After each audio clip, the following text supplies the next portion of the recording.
நம்ம எதை பற்றி பார்க்க போகிறோம்னா எர்கனாமிக்ஸ். எர்கனாமிக்ஸ்ன்றது வேறு எதுவும் இல்லை. இது எதை பற்றினா இப்போ டிராக்டர் டிரைவருக்கான இம்பேக்ட், இது எதனால டிராக்டர் வைப்ரேட்டிங், இதனால் க்ரியேட் ஆகுது தான் ergonomics. Next, physical demands of tractor operation, understanding strain. அதாவது ஒரு நல்ல சிட்டிங் இல்லை அப்படின்னா இதெல்லாம் அந்த டிரைவருக்கு நிறையா இம்பேக்ட் க்ரியேட் ஆகலாம், வைப்ரேஷனாலும் க்ரியேட் ஆகலாம். நெக்ஸ்ட்டு, இதனால் back pain, neck strain and நிறையா இஷ்யூஸ்லாம் வரலாம். Then impact of poor economics, இதனால் எஃபிஷியன்சி குறையும், நிறையா இன்ஜூரியஸ் க்ரியேட் ஆகும். நெக்ஸ்ட், டிஸ்கம்ஃபர்ட் ஆகும் இதனாலையும்.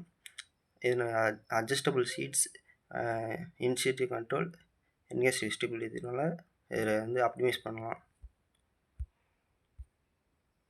நெக்ஸ்ட், டெக்னாலஜிக்கல் அட்வான்ஸ்மெண்ட், அதாவது இப்போ டெக்னாலஜியில் ஆட்டோமேஷன் கொண்டு வரதுனாலையும் பொசிஷன் கண்ட்ரோல்ஸு அதெல்லாம் நிறைய ஃபிக்ஸ் பண்ணுறதுனாலையும் இதில் ரெடியூஸ் பண்ண முடியும். எக்கனாமிக்ஸ் பெனிஃபிட்ஸ், இதனால் நிறையா benefits next, investing example for sustainable and health agriculture work face.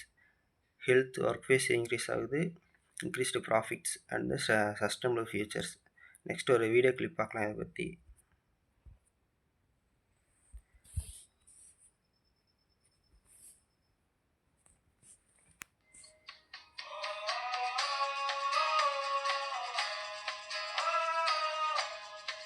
இது ஃபஸ்ட்டு டிராக்டர் இப்படி தான் இருந்துச்சு 1917.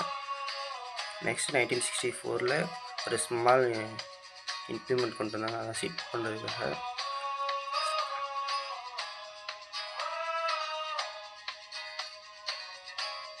இது 1975 கம்ஃபர்ட்டுக்கும் சேஃப்டிக்கும் கேபின் கொண்டு வந்தாங்க.